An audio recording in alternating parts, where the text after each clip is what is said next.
Good morning, students. Today we discuss about life history of Acidia.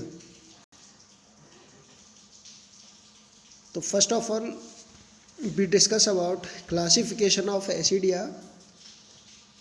So Acidia classify into phylum Chordata, subphylum Urochordata, class Acidiaceae, and genus Acidia.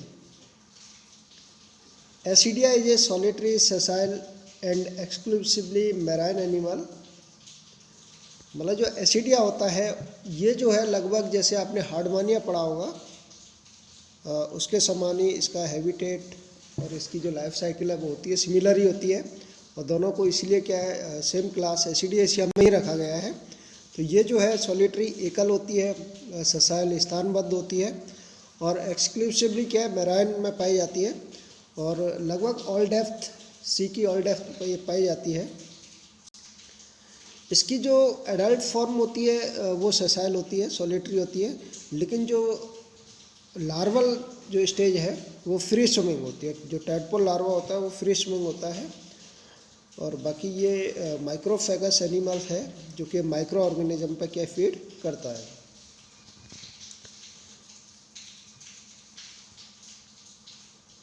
Adult जो stage होती है वो solitary होती है और इसकी जो स्ट्रक्चर है वो बैग लाइक एक सिलेंड्रिकल स्ट्रक्चर होती है। जो बॉडी होती है that is covered by tunic और टेस्ट। और ये ट्यूनिक और टेस्ट होता है वो केमिकली जो है एक तो ट्यूनिसन जो कि लाइक सेलुलोज जैसा होता है एंड ग्लाइकोप्रोटीन से मिलकर के बना होता है। और इसका जो बॉडी का जो फ्री एंड होता है उस फ्री एंड पर दो साइफन होते हैं, जिसको एक होता है जो बिल्कुल टॉप पर होता है उसको ब्रैंकियल साइफन कहा जाता है और उसके जो लेटरल साइड में, ठीक है, जो नीचे की तरफ जो प्लेस्ड होता है उसको एट्रियल साइफन कहा जाता है। जो ब्रैंकियल साइफन होता है यूजुअली 8 लोब्ड होता है और दैट कंटेन माउथ। जो ब्रैंकियल साइफन है उसमें क्या होगा, माउथ होगा जो कि 8 लोब्ड होगा।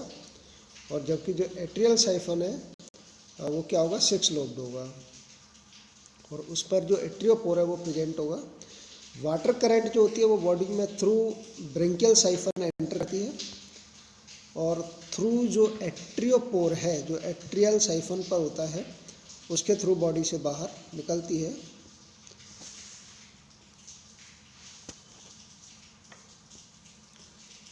इसके बाद जो है जैसे इसके अंदर क्या है, जैसे जो बॉडी के अंदर जो वाटर होता है उसको मतलब जैसे इसकी बॉडी वॉल होती है वो एकदम से अचानक से कॉन्स्ट्रिक्ट होती है तो उसको एकदम से क्या बाहर लाइक जेट की तरह बॉडी जो मतलब वाटर है उसको बाहर निकाल दिया जाता है। तो इसलिए इसको क्या है मतलब जो सी स्कर्ट्स जो कॉमन नाम है वो इनको दिया गया है। तो इसको जैसे डायग्राम इसका अपन देखें तो ये इसका डायग्राम है। तो इसमें ये जो आपको दिख रहा है जैसे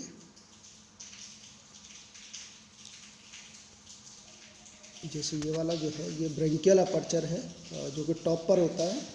यहाँ पर क्या होता है माउथ होता है, ठीक है। ये वाला जो है एट्रियल अपर्चर है, एट्रियल साइफन के नाम से भी जानते हैं। और यहाँ पर क्या होगा, एट्रियोपोर होगा, ठीक है। बॉडी जो कवर्ड है वो टेस्ट या ट्यूनिसिन से कवर्ड होती है जो कि स्पेशली जो यूरोकॉर्डेट्स हैं इसीलिए इनको क्या ट्यूनिकेटा भी कहते हैं, ठीक है। और बॉडी के मेनली जो अपर पार्ट है जो फ्री एंड है उस पर ये दो मतलब साइफन हो गए, एक ब्रैंकियल साइफन हो गया दूसरा एट्रियल साइफन हो गया, लेकिन ये इक्वल सिमिलर लेंथ पे नहीं होते। जो ब्रैंकियल साइफन होता है या ब्रैंकियल अपर्चर होता है वो टॉप पर होता है, जबकि जो एट्रियल जो साइफन है वो क्या होगा लेटरली नीचे की तरफ होता है, ठीक है। और नीचे वाला जो पोर्शन है जो क्या है फुट और बेस है और वो किसी सबस्ट्रेटम से जैसे रॉक है या सी बॉटम है उससे क्या होता है अटैच रहता है। अब जैसे लाइफ हिस्ट्री की बात करें तो नेक्स्ट जो देखें अपन इसमें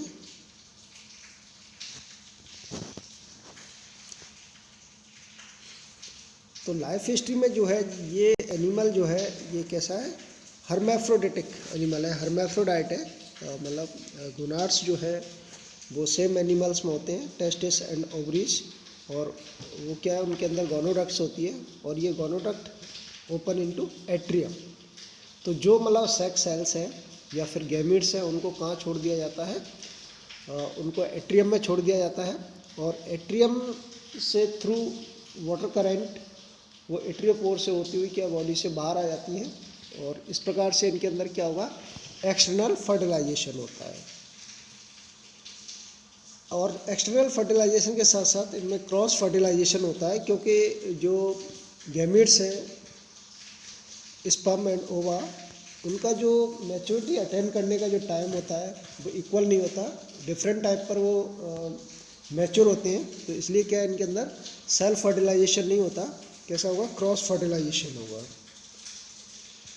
डेवलपमेंट इनडायरेक्ट होता है थ्रू टैडपोल लार्वा, और ये टैडपोल लार्वा जो है दिसो रेट्रोग्रेसिव मेटामॉर्फोसिस, दैट इज़ काफ़ी मतलब इम्पोर्टेंट है रेट्रोग्रेसिव मेटामॉर्फोसिस, जिसके अंदर क्या होता है कि जो एडवांस्ड कैरेक्टर वाला जो फ्री स्विमिंग एक्टिव जो टैडपोल लार्वा होता है वो लेस एडवांस कैरेक्टर जिसमें ससाइल है, जो मतलब एडवांस्ड कैरेक्टर है जिसमें नोटोकॉर्ड है, नर्व कॉर्ड है या दूसरे एडवांस कैरेक्टर है, वो क्या हो जाते हैं, डिजेनरेट हो जाते हैं और इस प्रकार के अडल्ट में क्या हो जाता है, कन्वर्ट हो जाता है।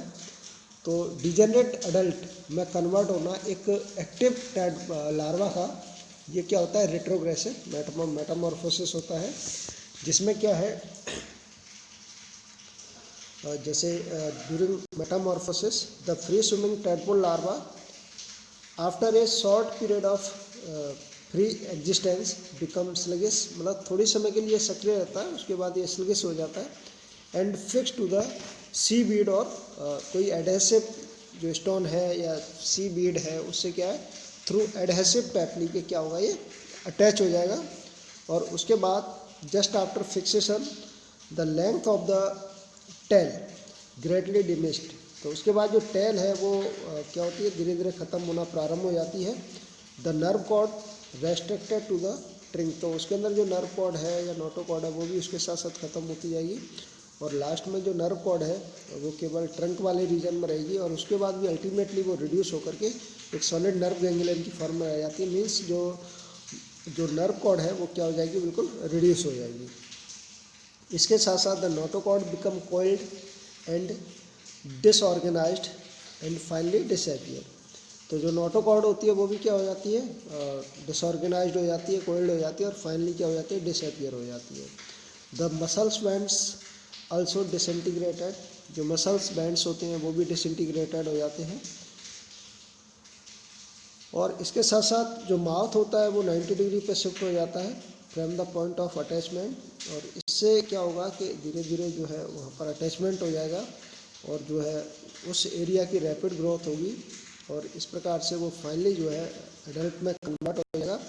अब इसमें ये होता है कि जो रेट्रोग्रेसिव मेटामॉर्फोसिस है जिसमें एडवांस्ड कैरेक्टर हैं जो जनरेट हो रहे हैं, और लेकिन ऐसा नहीं है, इसके साथ साथ इसके अंदर प्रोग्रेसिव चेंजेस भी आते हैं, मतलब प्रोग्रेसिव मेटामॉर्फोसिस भी होता है जिसमें ऐसी स्ट्रक्चर जो फर्दर लाइफ सर्वाइव के लिए नेसेसरी होती हैं वो स्ट्रक्चर क्या है, वेल डेवलप्ड हो जाती हैं। जैसे मान लो ब्रेंकियल चैम्बर है या फिर मान लो एट्रियम है, गट है, गोनाड्स है, जो स्ट्रक्चर बाद में सर्वाइवल के लिए, एडल्ट लाइफ सर्वाइव के लिए आवश्यक होती हैं वो क्या हो जाएंगी, मोर डेवलप हो जाएंगी।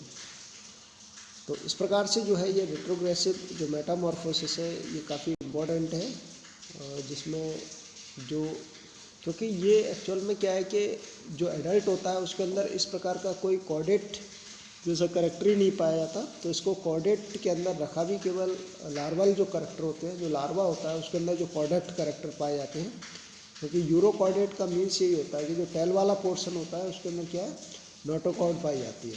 तो इसलिए इस जो है सब फाइलम का नाम यूरोकॉर्डेट पड़ा है। तो ये एसिडिएशिया यूरोकॉर्डेट में आती है। तो इसमें जो है tadpole larva retrogressive Metamorphosis show करता है। इसके अलावा जैसे जो एडल्ट होता है वो क्या होता है, ससाइल होता है, स्थानबद्ध होता है। तो एक प्रकार से जो टैडपोल लार्वा होगा वो इसके डिस्पर्सल में भी हेल्प करेगा, जिससे ये जगह जगह पर फैल सकते हैं। जिससे क्या इनके अंदर जो फूड शेल्टर वगैरह को लेकर के क्या कंपटीशन कम हो सकता है। तो इस प्रकार से इसकी जो लाइफ साइकिल है, जैसे और इसमें अपन देख सकते हैं, ये डायग्राम है इसका, इसमें रेट्रोग्रेसिव मेटामॉर्फोसिस शो किया गया है। जैसे ये जो है ये टैडपोल लार्वा दिखाया गया है, इसमें मेन जो है आपको ये तो टेल वाला पोर्शन है, ये जिसमें टेल फिन है, नोटोकॉर्ड है, ठीक है। इसके अलावा इसमें नर्व कॉर्ड है, और ये वाला जो है इसका ट्रंक वाला पोर्शन है, और आगे आगे इसमें क्या एडहेसिव पेपली है ये वाली। तो इसमें एडहेसिव पेपली से क्या होगा, ये सबस्ट्रेट से अटैच हो जाएगा, धीरे धीरे जो है ये जो टेल वाला पोर्शन है ये ख़त्म होना शुरू हो जाएगा, डिमिश होना शुरू हो जाएगा, लॉस होना शुरू हो जाएगा, और उससे क्या होगा भाई फैगोसाइटिक एक्शंस, तो उससे कुछ हिस्सा इसका टूट करके मतलब गिर जाता है, और कुछ इसमें समाहित हो जाता है। तो इस प्रकार से फाइनली जो है जो टेल है वो क्या होगी, डिसइंटीग्रेट हो जाएगी, और इससे क्या होगा कि इस टेल के अंदर जो नर्व कॉर्ड है, नोटोकॉर्ड है, वो भी क्या हो जाएंगे, डिसइंटीग्रेट हो जाएंगे। और इस प्रकार से जो दूसरी स्ट्रक्चर है वो क्या होंगे, डेवलप होती रहेंगी, जैसे फेरिक्स वाला रीजन है, या गट वाला रीजन है, या गोनाड्स है, वो डेवलप हो जाएंगे। और फाइनली जा कर के इससे क्या होगा कि जो एक फ्री स्विमिंग एक्टिव जो लार्वा है, जिसके अंदर कॉर्डेट करैक्टर्स हैं, जो बेसिक कॉर्डेट करैक्टर्स हैं जो प्रेजेंट है, वो फाइनली कन्वर्ट हो जाएगा किसके अंदर, solitary adult ससाइल less active adult में, जिसके अंदर जो प्राइमरी जो कॉर्डेट करैक्टर है वो क्या होंगे, एब्सेंट होंगे। तो इसलिए इस प्रकार के जो मेटामॉर्फोसिस है इसको क्या है, रेट्रोग्रेसिव मेटामॉर्फोसिस कहा जा रहा है। लेकिन इसके साथ साथ प्रोग्रेसिव मेटामॉर्फोसिस भी होते हैं, इसमें प्रोग्रेसिव चेंज भी होते हैं। इसमें आपको बताया था जैसे ब्रेंकियल चैम्बर्स डेवलप हो जाता है, एट्रियम है वो डेवलप हो जाएगी, इसके साथ साथ जैसे एलिमेंट्री कैनाल है, गट है, वो डेवलप हो जाएगी, गोनाड्स डेवलप हो जाएंगे। तो इस प्रकार से ऐसा नहीं कि केवल टैडपोल लार्वा में केवल रेट्रोग्रेसिव मेटामॉर्फोसिस ही पाया जाता हो, इसके साथ साथ प्रोग्रेसिव मेटामॉर्फोसिस भी होता है।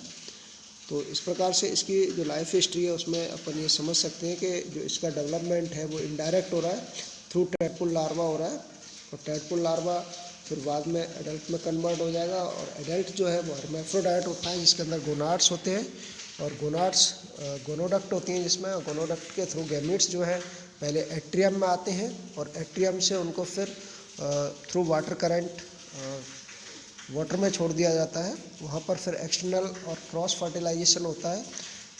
एक्सटर्नल और क्रॉस फर्टिलाइजेशन इसलिए हो रहा है, क्रॉस फर्टिलाइजेशन क्योंकि जो मेल और फीमेल गैमीट्स हैं उनकी जो मैच्योरिटी अटेंड करने का जो टाइम है वो डिफरेंट होता है, इसलिए सेल्फ फर्टिलाइजेशन नहीं हो पाता, और उसके बाद फिर इनडायरेक्ट डेवलपमेंट होगा, और उससे जो टैडपोल लार्वा फॉर्म होगा, और टैडपोल लार्वा फॉर्म जो है शॉर्ट टाइम के लिए फ्री स्विमिंग रहेगा, उसके बाद वो स्लेस लाइफ में आ जाएगा, और उसके बाद वो किसी सबस्ट्रेटम से अटैच होकर के रेट्रोग्रेसिव मेटामॉर्फोसिस हो करेगा, और इसके साथ साथ प्रोग्रेसिव मेटामॉर्फोसिस भी उसके अंदर होंगे, और फाइनली जो है जो टैडपोल लार्वा है वो एक एडल्ट ससाइल में क्या हो जाएगा, कन्वर्ट हो जाएगा। तो ये इसकी क्या है लाइफ साइकिल है जो आपको समझ में आ जानी चाहिए, और काफ़ी हर्डमानिया से क्या ये मिलती जुलती है, दोनों एक ही इसमें क्लास में आते हैं एसिडेशिया में। और नेक्स्ट जो है इसमें जो भी ससाइल और प्लेजिक जो यूरोकॉर्डेट्स दे रखे हैं उनकी लाइफ साइकिल की अपन स्टडी करनी है, तो आप कंटिन्यू वीडियो देखते रहिए। थैंक्स।